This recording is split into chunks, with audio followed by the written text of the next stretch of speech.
අයිබෝවන් සියලු දෙනාටම මම අද ඔයාලට කියලා දෙන්න යන්නේ දිය වෙන්නේ නැති විදියට බටර් අයිසින් එකක් කොහොමද ඉක්මනින් හදාගන්නේ කියලා. ඉතින් දැන් අපි බලමු අපිට මොනවද මේකට අවශ්‍ය වෙන අමුද්‍රව්‍ය කියලා.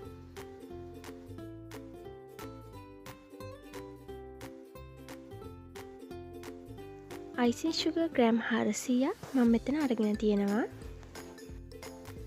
මුලින්ම icing sugar ටික මම මේ විදියට හලා ගන්නවා. මොකද කැට තිබුණොත් අපිට icing එක හරි පදමට ගන්න බැරි වෙනවා.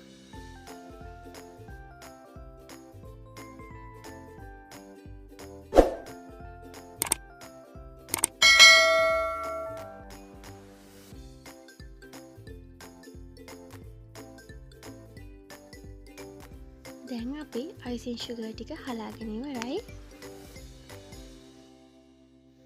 අපි බටර් ගන්නකොට ෆ්‍රිජ් එකෙන් එළියට එවිලෙම ගත්ත බටර්වත් ගොඩක් දිය වුණු බටර්වත් ගන්නෙ නැහැ. ෆ්‍රිජ් එකෙන් අරගෙන කාමර උෂ්ණත්වයේ පැය 2ක් විතර තියලා තමයි අපි මේ විදියට බටර් අරගන්නේ. මම මෙතන බටර් ග්‍රෑම් 150ක් අරගෙන තියෙනවා.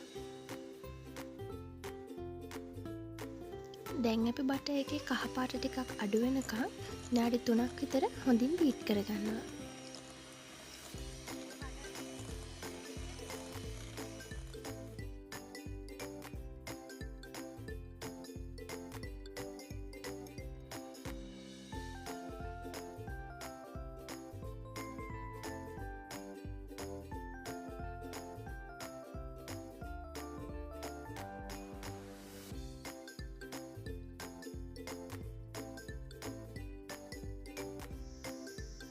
දැන් අපි වෙන්න තියෙන්නේ භාගයක් එකතු කර නැවත තවත් විනාඩි 3ක් විතර බීට් කරගන්න ඕන.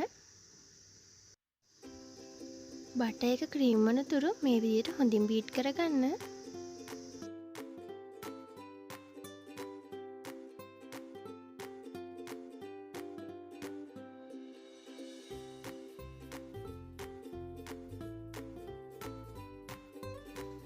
දැන් අපි කලින් හලාගත්ත icing sugar වලින් ටිකක් එකතු කරගන්නවා.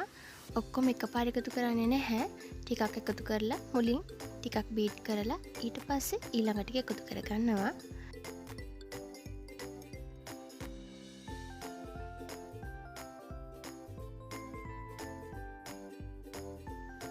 මේ විදියට හදාගත්තාම අපේ බටර් අයිසින් එක හරිම සොෆ්ට් විදියට තියෙනවා.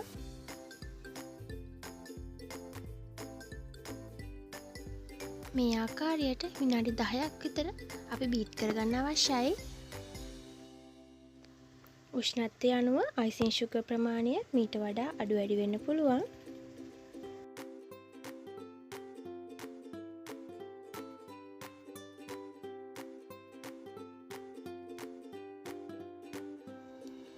ඊළඟට මම ඔයාලට පෙන්වන්න හදන්නේ මේ බටර් අයිසින් එක යොදාගෙන බේසික් විදියට කප් කේක් එකක් ඩෙකොරේෂන් කරගන්නේ කොහොමද කියලා. අපේ බටර් අයිසින් එක දියාරු නැතුව හරි පදමට ඇවිත් තියෙනවා.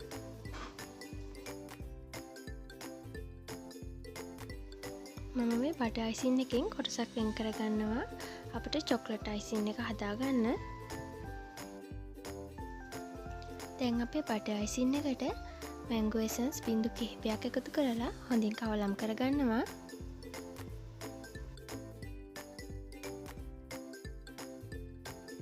දැන් අපි පයිපින් බෑග් එකක් අරගෙන ඒකට අපි හදාගත්ත බටර් අයිසින් එක එකතු කරගන්නවා.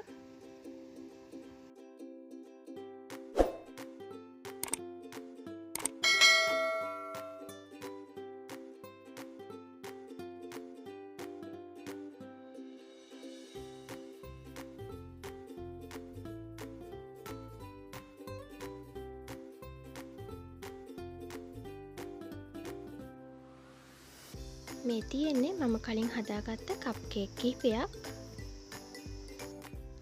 කප් කේක් හදන හැටි වෙනත් වීඩියෝ එකකින් අරගෙන එන්නම්.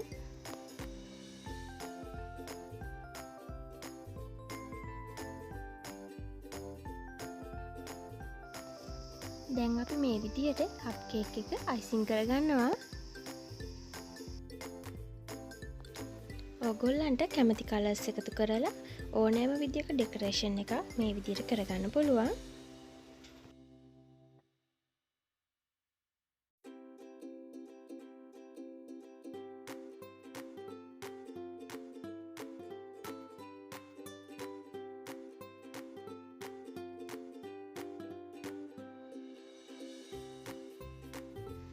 දැන් අපි කලින් වෙන් කරගත්ත බටර් අයිසින් ටිකට කොකෝ පවුඩර් තේ හැන්දක් එකතු කරලා මේ විදියට මිශ්‍ර කරගන්නවා.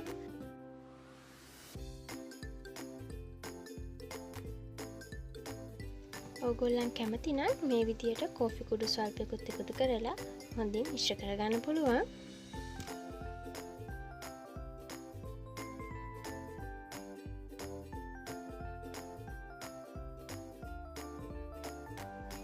දැන් අපි මේ විදිහට පයිපින් බෑග් එක හදාගෙන ඒකට චොක්ලට් අයිසින් ටිකත් එකතු කරගන්නවා.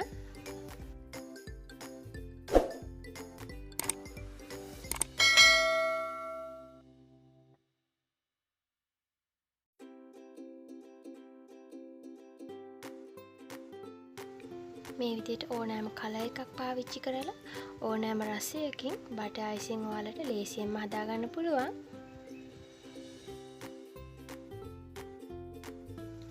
ඔයගොල්ලෝ ඉන්නේ ගොඩක් උෂ්ණත්වය වැඩි පළාතක නම් ඔයාලට පුළුවන් කප් කේක් ටික හදලා ඉවරනාට පස්සේ ෆ්‍රිජ් එකේ දාලා විනාඩි 10ක් 15ක් තියාගන්න.